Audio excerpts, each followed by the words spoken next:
주로 우리 감사를 표해 주시기 바랍니다.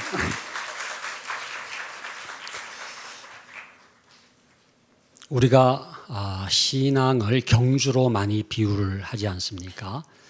100m나 200m 달리기 경주에 비유를 합니다마는 엄밀한 의미에서는 릴레이 경기와 같다, 계주 경기와 같다, 그렇게 생각을 합니다. 우리가 신앙생활 잘하는 것 중요하지만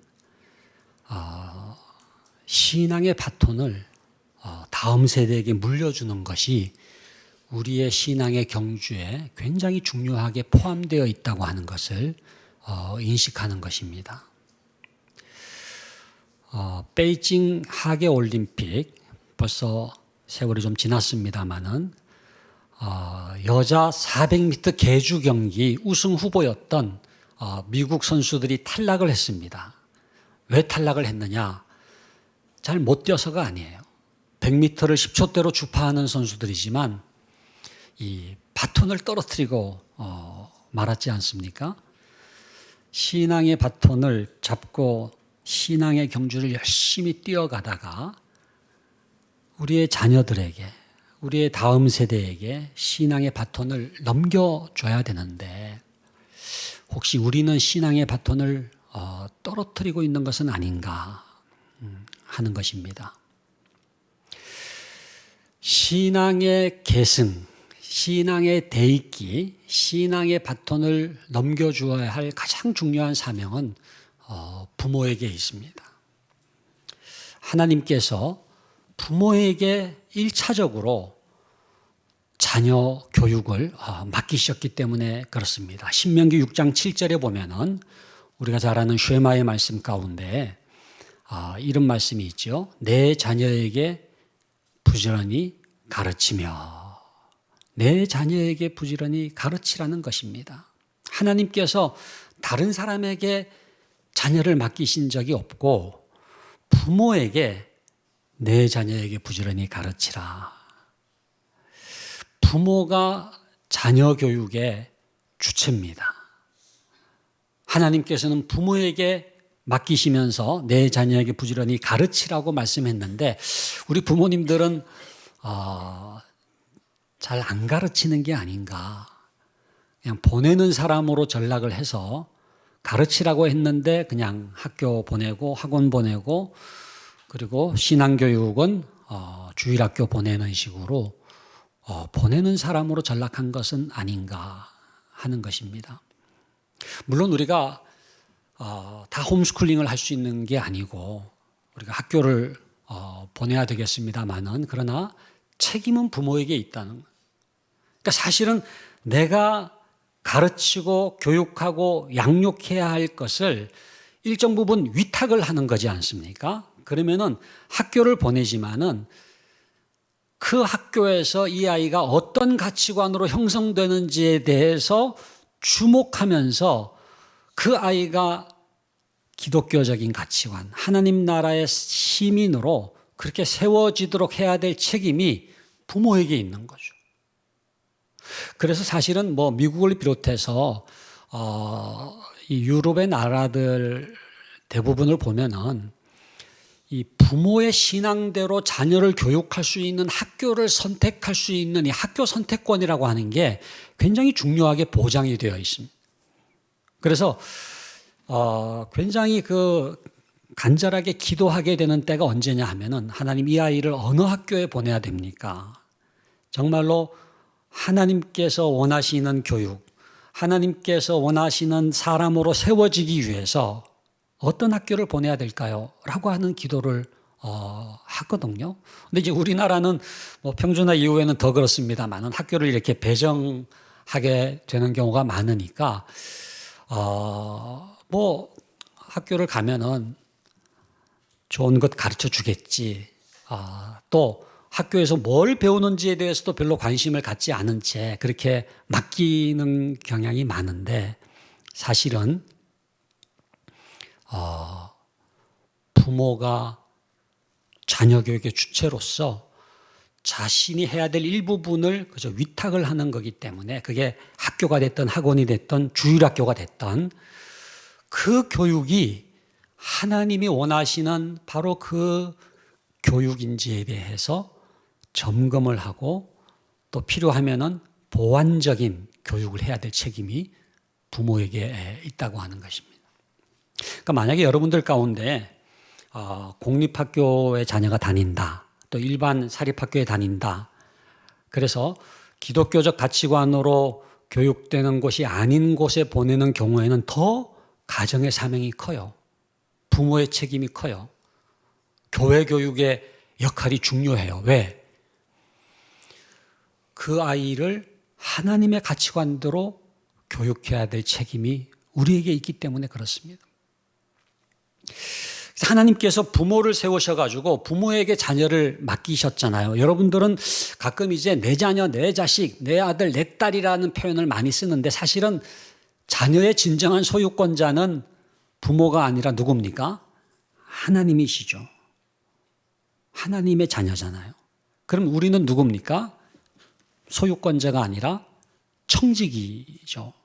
그러니까 청지기직으로서의 부모의 가장 중요한 사명은 하나님의 자녀이기 때문에 내 뜻대로, 내 욕심대로, 내 욕망대로, 내 한풀이대로, 내 계획대로, 내 생각대로 교육을 하면 되는 게 아니라 하나님의 뜻이 뭘까?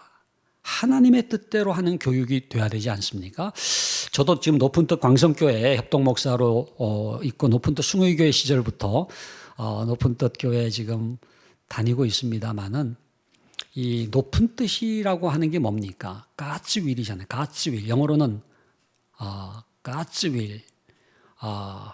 높은 뜻 하늘교회가 제일 높은 것 같아요. 어떤 다른 교회보다 높은 뜻도 높은데 하늘까지 돼 있으니까 정말 가장 이 높은 뜻을 잘 실천하고 있는 게 씨앗 교회는 제일 밑이라면은 하늘교회는 제일 위가 아닌가. 뭐 푸른 거는 뭐 무성한 거가 되겠지만은 그런데 높은 뜻 교인들이 높은 뜻 자녀 교육을 해야 되는데 그거는 하나님의 뜻대로 하는 자녀 교육이지 않습니까? 근데 뭐가 하나님의 뜻인가? 하나님께서 이거를 주신 거죠. 그러니까 부모에게 자녀를 맡기신 다음에 자녀 교육의 매뉴얼로 주신 책이 성경책입니다. 그러니까 여러분들이 서점에 가면은 사실은 요즘에는 자녀 교육 코너가 따로 있어요. 정말 산처럼 쌓여 있습니다. 저도 뭐 몇 권을 썼지만은 그런 자녀 교육 전문 서적도 굉장히 도움이 되지 않습니까? 읽으셔야 되지만 그러나 진짜 책 중에 책, 자녀 교육 전문 서적 중에 전문 서적이 성경책인 거죠. 왜? 창세기부터 요한계시록까지 우리의 자녀들이 또 우리의 자손들이 천대까지 이르도록 복을 받게 하기 위해서 주신 책이기 때문에 성경책은 기본적으로 교육적 성격이 있어요. 이건 뭐 전공마다 성경을 다르게 이해를 하겠습니다만은 저는 뭐 확신을 합니다. 이 성경책이야말로 교육학 책 중에 교육학 책이다. 근데 이 내용들을 쫙 모아가지고 자녀 교육에 대한 규절들을 다 압축해가지고 한 규절로 엑기스처럼 뽑아낸다고 한다면은 잠언 22장 6절 말씀이라고 생각이 됩니다. 마땅히 행할 길을 아이에게 가르치라. 그리하면 늙어도 그것을 떠나지 아니하리라. 우리가 Great Commission, 이 지상명령, 성교의 대명령으로 생각하는 게 마태복음 28장 19절로 20절 너희는 가서 모든 족속으로 제자를 삼아 아버지 아들과 성령의 이름으로 세례를 주고 내가 너에게 분부한 모든 것을 가르쳐 지키게 하라. 볼지어다 내가 세상 끝날까지 너희와 항상 함께 있을 것이다 라고 하는 말씀을 붙들지 않습니까? 그런데 교육의 대강령 같은 말씀이에요. 교육의 지상명령 같은 말씀이 바로 오늘 읽은 마땅히 행할 길을 아이에게 가르치라. 그리하면 늙어도 그것을 떠나지 아니하리라. 여기서 우리가 굉장히 중요하게 깨닫게 되는 게 뭡니까? 마땅히 행할 길이 있다는 거예요. 이게 일종의 필수 과목이 있다는 거예요. 여러분 우리가 학교에서 필수 과목이 있고 선택 과목이 있지 않습니까? 대학에서도 우리 장로회 신학대학교 제가 기독교 교육과 교수로 쭉 있었습니다만은 그러면은 필수 과목이라고 하는 게 뭐냐면요. 그 과목을 꼭 해야 된다는 거예요. 그 과목을 안 하면은, 예를 들어서 전공 필수다. 그러면은 그 과목을 안 하면 그건 전공을 했다고 우리가 인정할 수가 없다는 거죠. 그러니까 선택 과목이라고 하는 거는 뭐 해도 되고 안 해도 되고 하면 더 좋지만은 안 할 수도 있는 게 선택 과목이라고 한다면은 필수 과목이 있다. 꼭 해야 되는 거예요. 마땅히 해야 되는 거예요. 자녀 교육에 있어서 마땅히 행할 길이 있다는 겁니다. 그런데 여러분들이 지금 이제 학령기에 자녀를 보내시는 부모님들은 한번 이렇게 생각을 하시면 좋을 것 같아요. 아이들이 배우는 교육 과정이 있잖아요. 교육 과정. 2022 개정교육 과정이 지난번에 이제 확정이 돼서 2025년부터 시행이 되지 않습니까? 그러면은 뭐 유치원의 누리교육 과정도 마찬가지고 국가가 이것만은 꼭 가르쳐야 된다라고 생각하고 교육 과정을 만들었는데 그 국가의 교육 과정에는 오늘 우리가 읽은 이 잠언 22장 6절에서 말씀하시는 마땅히 행할 길이 빠져 있는 거예요. 그러니까 진짜 필수 과목이 빠져 있는 거예요. 하나님은 살아계십니다. 하나님은 천지를 창조하셨습니다. 하나님은 지금도 살아계셔서 역사하십니다. 역사를 주관하십니다. 하나님이 독생성자 예수 그리스도를 이 땅에 보내셨습니다.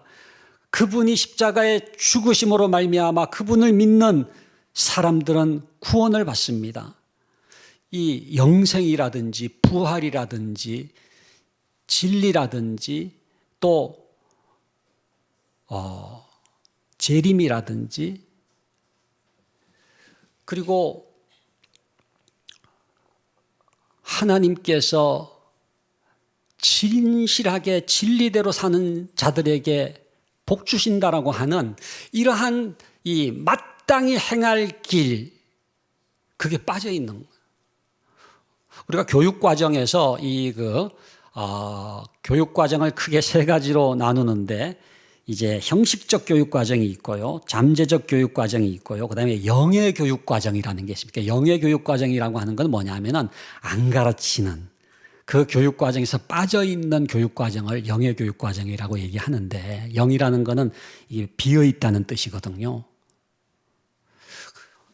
정말로 중요한 게 비어 있는 거예요.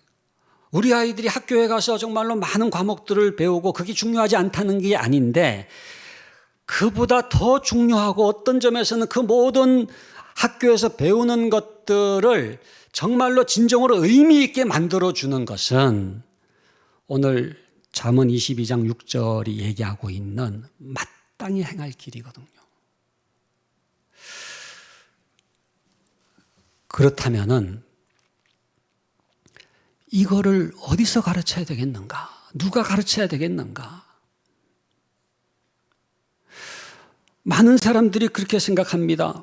뭐 학교에 가면은 다 알아서 가르쳐 주고 뭐 아이들이 좋은 것 배우고 그러니까는 그냥 보내면 된다고 생각을 했지만은 그게 아니라 결정적인 게 빠져 있고 안 가르쳐 주고 있는 게 있는데 그게 마땅히 행할 길이라고 한다면은 부모가 그걸 가르쳐야 되는 거예요. 교회가 그걸 가르쳐야 되는 거예요.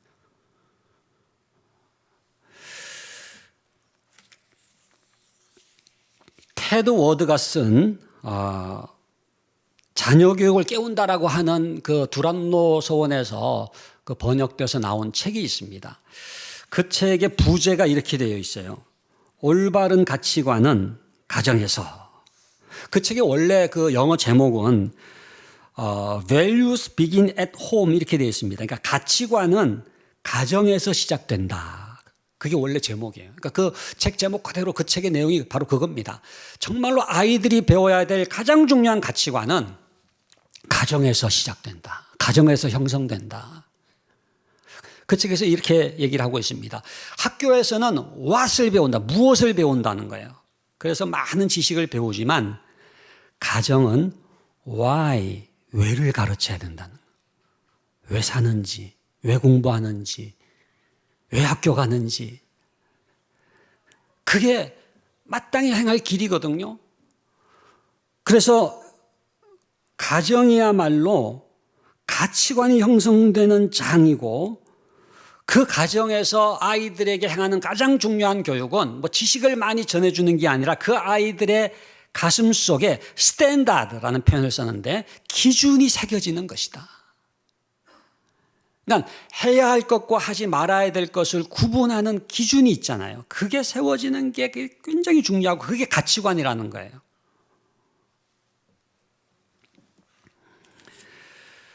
저는 오늘날의 시대가 이 상대주의로 팽배한 시대지 않습니까?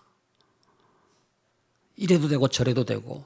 이 포스트 모던 사회의 가장 중요한 특징은 이 복수인 것 같아요. 복수. 뭐 이렇게 복수한다 그런 개념이 아니라 단수가 아니라 복수. 그러니까 종교들, 또 세계관들, 가치관들, 뭐 신념들, 사상들, 철학들. 그래서 나는 이렇게 생각해. 넌 그렇게 생각하냐?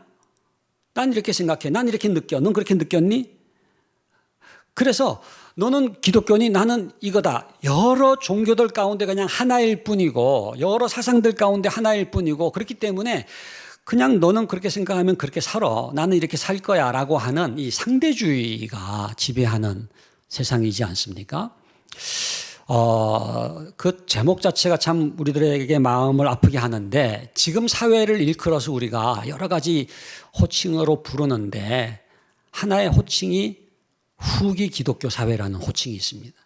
그죠? 후기 기독교 사회. 포스트 크리스텐덤. 이 포스트 크리스텐덤이라고 하는 게 뭐예요? 기독교는 지나갔고 이제 기독교 이후의 사회라는.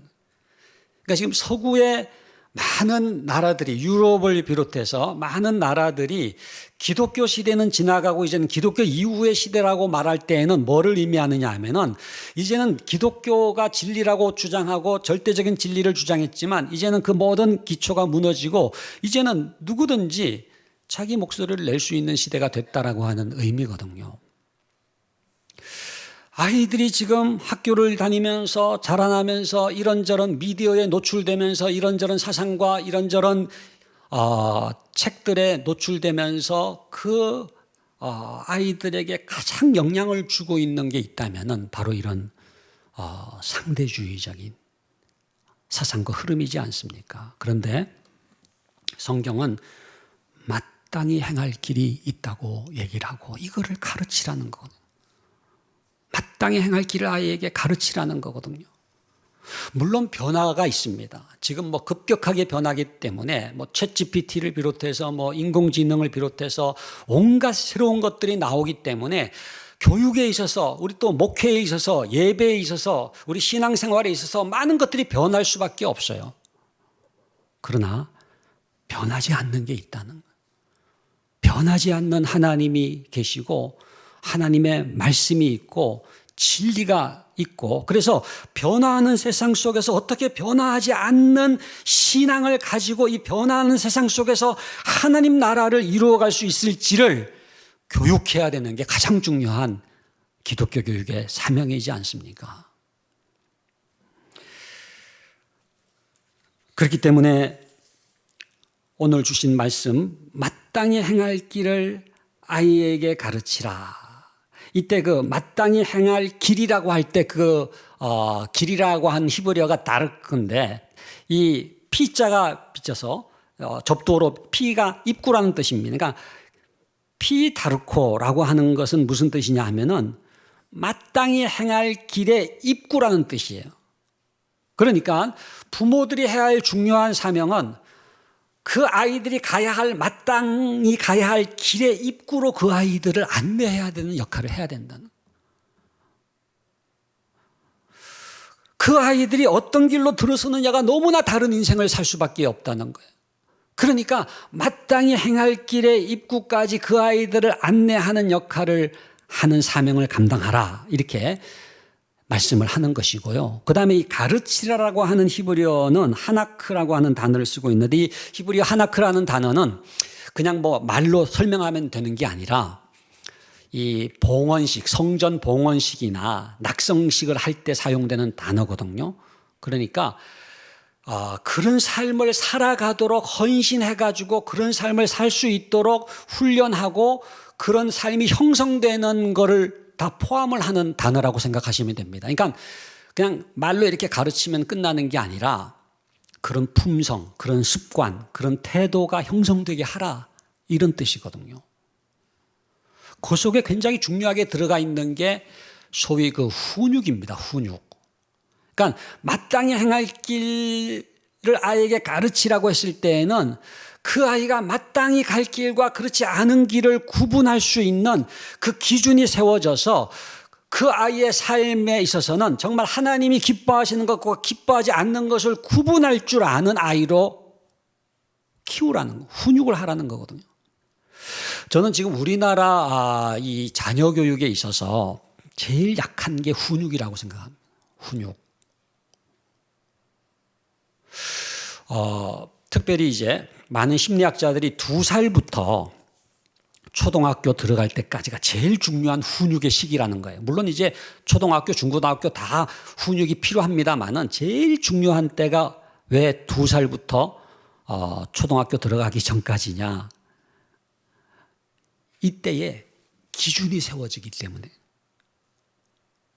여러분, 2살이 의미하는 게 뭡니까? 2살이 되면 걸음마를 하잖아요. 걸음마를 하면서 시작되는 게 사회적 관계예요. 그러니까 그전까지는 품 안의 아이였지만은 걸음마를 하면서 막 깨기도 하고 부수기도 하고 때리기도 하고, 예? 그때부터는 해야 할 것과 하지 말아야 될 것을 구분할 수 있는 기준이 세워지는 게 가장 중요한 거거든요.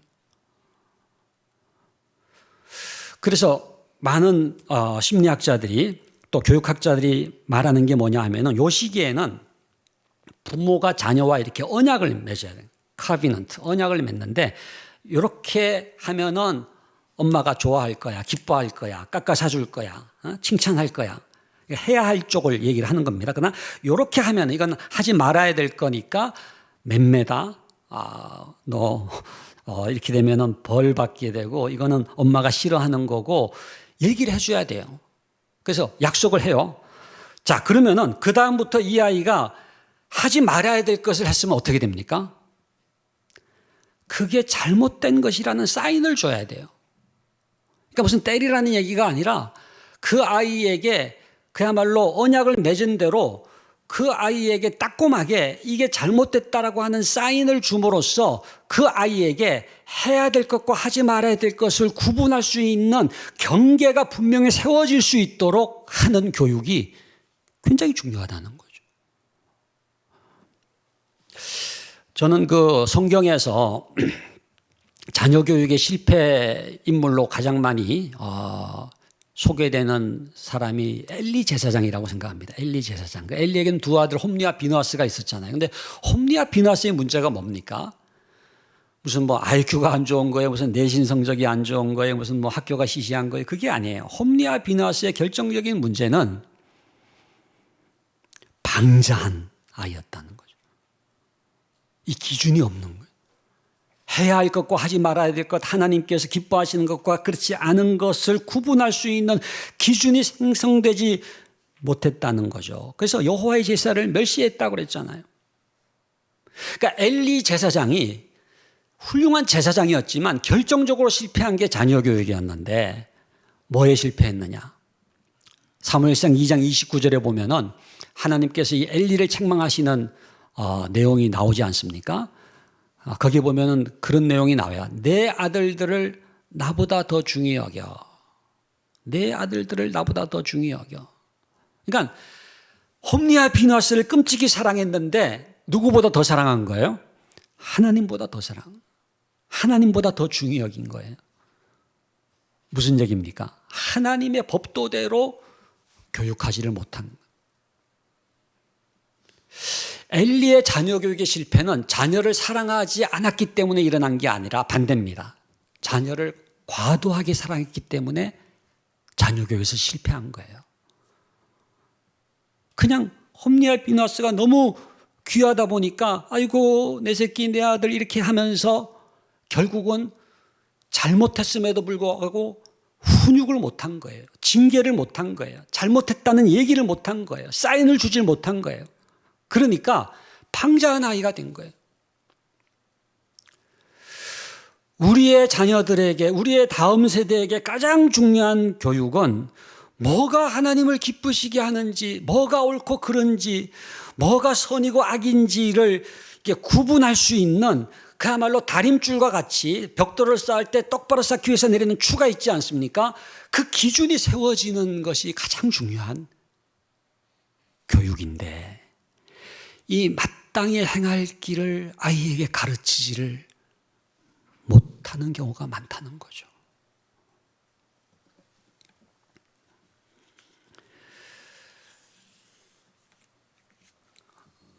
그래도 오늘 말씀 보니까 마땅히 행할 길을 아이에게 가르치라고 하는 말씀은 굉장히 중요한 의미가 담겨져 있습니다. 때가 있다는 거예요. 인간은 시간적인 존재입니다. 자녀 교육도 시간이 있어요. 때가 있어요. 아이에게 가르쳐야 될 게 있거든요. 그러니까 그 때를 놓치지 말고 아이고 걔가 크면 할게요. 자기가 알아서 판단할 수 있을 때 하죠. 그게 아니라 아이의 때에 마땅히 행할 길을 가르치는 게 그 아이가 마땅히 행할 길에 입구로 들어서서 이게 쭉 간다는 거예요. 오늘 말씀 보면 아주 굉장히 재미있는 성경의 인생관이 뭐냐 하면요. 어린 시절과 늙은이의 시절은 이게 통한다는 겁니다. 이걸 통으로 보고 있는 게 성경적 관점이에요. 그러니까는 마땅히 행할 길을 아이에게 가르치라. 그리하면 늙어도 그것을 떠나지 아니하리라. 그래서 이걸 통으로 보는데 어렸을 때에 어떻게 하느냐가 늙은 이후 인생의 전반부가 어린 시절이고 후반부가 늙은 시절이라고 한다면은 이게 연결되어 있다는 거거든요. 그리고 동시에 성경이 의미하는 바가 뭡니까? 평생이 중요하다는. 잠깐 그냥 단짝 어느 대학에 들어갔다가 자녀교육의 성공이 아니라는. 진정한 자녀교육의 성공이라고 하는 것은 늙을 때까지 진리를 떠나지 아니하고 평생의 여호와를 경외하는 것입니다. 신명기 6장 2절에 보면은 이런 말씀이 있잖아요. 내 평생의 여호와를 경외하며 이 lifelong education이 나옵니다. 이게 평생. 그러니까 많은 우리 교인들이 어느 대학에 들어갔느냐가 이제 자녀교육의 성공의 무슨 척도인 것처럼 생각을 하는데 물론 어느 대학에 들어가느냐가 의미가 있죠. 중요하죠. 그러나 그게 절대 자녀교육의 성공을 제대로 판가름해 주지 못합니다. 왜? 평생을 어떻게 살아가느냐가 중요한데 그 평생을 보장하는 게 뭐냐 하면은 마땅히 행할 길을 가는 거예요. 진정한 자녀교육의 성공이 최종적으로 판단되는 곳은 저는 천국이라고 생각합니다. 여러분 천국의 실종자 가족에 대해서 묵상해 보신 적이 있습니까? 실종자 가족처럼 가슴 아픈 사람들이 없잖아요. 시신을 찾은 사람이 그렇게 부러울 수가 없다는 얘기를 하는 거를 듣지 않습니까? 그런데 천국의 실종자 가족은 누구냐 하면 우리 부모들이 먼저 천국에 갔어요. 우리 애가 올 때가 됐는데 오지 않는 자녀를 기다리는 천국의 실종자 가족에 대해서 묵상해 보신 적이 있습니까? 자기는 학원도 보내고 과외도 시켜가지고 명문대에 입학시켰기 때문에 또는 전문 직종에 취직시키고 대기업에 취직시켰기 때문에 자녀 교육만큼은 성공한 줄 알았는데 그게 성공이 아니라고 하는 것을 어디서 깨달아요? 천국에서 깨닫는 거예요. 기다려도 오지 않는 천국에서 깨닫는 거예요. 신앙의 유산을 물려주지 않은 어떤 자녀 교육도 결코 성공적인 자녀 교육일 수가 없어요. 제가 이렇게 신도시에 이렇게 가보면은요, 전문 직종으로 이렇게 자녀들을 이렇게 그래서 의사도 되고 변호사도 되고 그런데 신앙을 갖지 않는 경우가 많이 있어요. 근데 그 부모는 자녀 교육을 그래도 성공했다고 생각을 하고 계시더라고요. 그러니까 진정한 이 자녀 교육의 성공이라고 하는 것은 평생에 여호와를 경외하고 그리고 천국에서도 후회하지 않을 수 있는 자녀 교육이죠. 그래서 이 자녀 교육에 굉장히 중요한 팁을 하나 드린다면은 진정한 성공적 자녀 교육의 팁, 영원한 것이냐, 영원과 잇대어 있는 것인가. 이 땅에서도 의미가 있어야 되겠지만은 그것이 영원한 것인가 하는 것입니다. 그리하면 늙어도 그것을 떠나지 아니하리라고 하는 말씀은 이 그리하면이라고 하는 게 저는 이렇게 동그라미를 쳤는데 너무너무 중요한 말씀이에요. 마땅히 행할 길을 아이에게 가르치면은 그 다음에 그리하면이 있어요. 이 그리하면이라고 하는 것은 우리가 노력한 것도 들어있지만은 하나님께서 책임져 주시겠다는 의미거든요. 늙어도 그것을 떠나지 아니하리라. 사랑하는 성도 여러분, 우리가 때로 자녀 교육에 이런저런 골몰을 하고 애를 씁니다마는 결과가 나오지 않아서 답답할 때가 있지 않습니까? 우리 애는 왜 이렇게 더딘가? 우리 애는 왜 이럴까? 그러나 마땅히 행할 길을 아이에게 가르치면은 때로는 늦은 것 같아도, 더딘 것 같아도, 또 때로는 절망스러울 때도 있지만 마침내 하나님께서 만개하게 하실 줄로 믿습니다. 저는 성경에서 가장 좋아하는 규절이 있다면 이 때가 참에라는 규절이에요. 때가 참에. 하나님의 때가 차면은 하나님께서 하시는 거거든요. 농부에게 가장 중요한 자질이 있다면은 기다림이잖아요. 우리가 자녀 교육을 농사에 비유하는데 가장 중요한 부모의 자질이 있다면은 인내하는 것. 참고 기다리고, 그러나 그냥 기다리는 게 아니라 마땅히 행할 길을 아이에게 가르치면은 하나님께서 만개하게 하실 줄로 믿습니다. 말씀을 맺겠습니다. 그러면은 제일 중요한 게 뭐냐? 부모가 깨어나야 됩니다.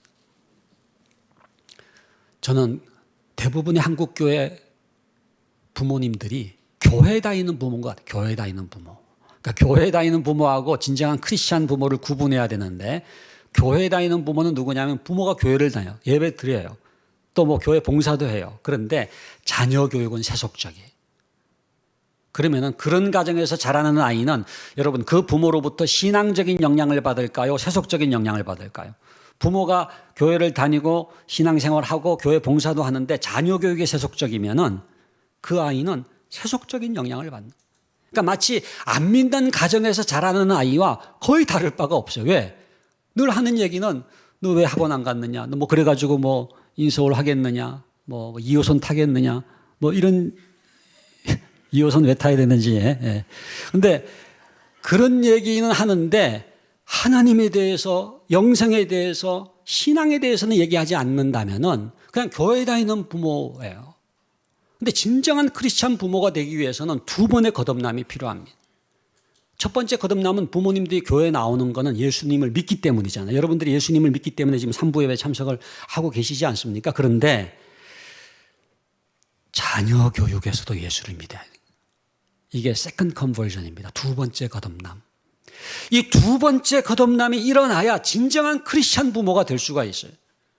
그래서 그냥 교회 다니는 부모가 아니라 진정한 크리스찬 부모가 되기 위해서는 내가 예수 믿지만 자녀 교육에서도 예수를 믿고 자녀 교육이 거듭날 때에 진정한 크리스찬 부모가 되는 거죠.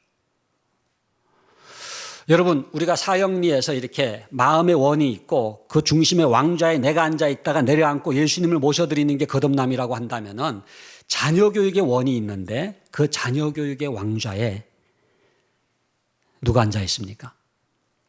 부모가 앉아 있는 게 아니라 주로 엄마가 앉아 있더라. 아빠는 대충 앉아 있고. 근데 엄마의 걱정이 앉아 있잖아요. 염려, 불안이 앉아 있잖아요. 아빠든 엄마든 내려앉고 그 자녀 교육의 왕좌에 누구를 모셔드려야 돼요? 예수님을 모셔야 돼요. 그래서 주님의 뜻대로 자녀 교육이 이루어지기를 원합니다. 그렇게 주님께 자녀 교육을 맡기고 중심에서부터 거듭남이 일어날 때 진정한 크리스찬 부모, 두 번째 거듭남까지 이루어지게 되는 것이거든요. 그리고 가정예배입니다. 가정예배. 저는 제일 기억나는 저희 아버지의 음성은 자 이제 우리 예배드리자. 자 이제 우리 예배드리자. 우리 부모가 해야 될 가장 중요한 말, 우리 한번 따라합시다. 자 이제 우리 예배드리자.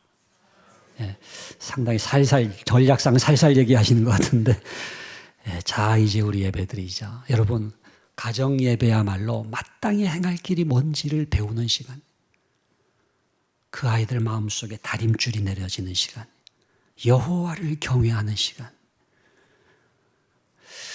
그리고 마지막으로는 부모의 삶입니다. 말로 되는 게 아니에요. 마땅히 행할 길을 가르치기 위해서는 내가 먼저 마땅히 행할 길을 걸어가는 삶을 살지 않으면 그 자녀들이 마땅히 길을 행하지를 않는 거예요.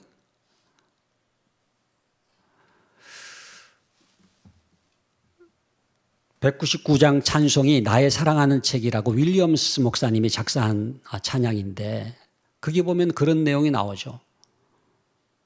어머니의 성경책. 이게 이미지로 떠오르는 거예요. 그러니까 늘 비록 헤어졌으나 낡아 빠진 헤어진 성경이지만은 그 성경을 펴놓고 말씀을 전해준 그 어머니의 이미지가 떠오르는 거예요.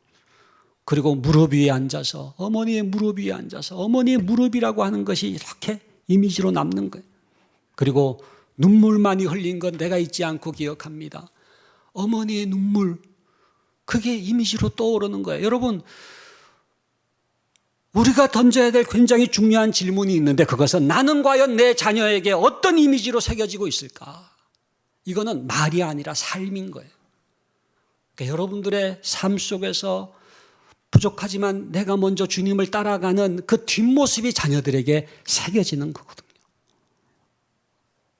자기와의 싸움입니다. 자녀 교육은 자기와의 싸움이에요. 마땅히 행할 길을 아이에게 가르치라. 그리하면 늙어도 그것을 떠나지 아니하리라. 이 말씀을 붙들고 먼저 내가 마땅히 행할 길을 걸어가면서 그 아이에게 신앙의 바톤을 쥐어주는 믿음의 계승을 이루는 우리 귀한 부모들, 가정들 될 수 있기를 주님의 이름으로 간절히 축원합니다. 우리 기도하겠습니다. 아버지 하나님 감사합니다. 마땅히 행할 길을 걸어가며 그 길을 가르치는 우리 모두가 되게 하여 주시옵소서. 예수님 이름으로 기도하옵나이다. 아멘.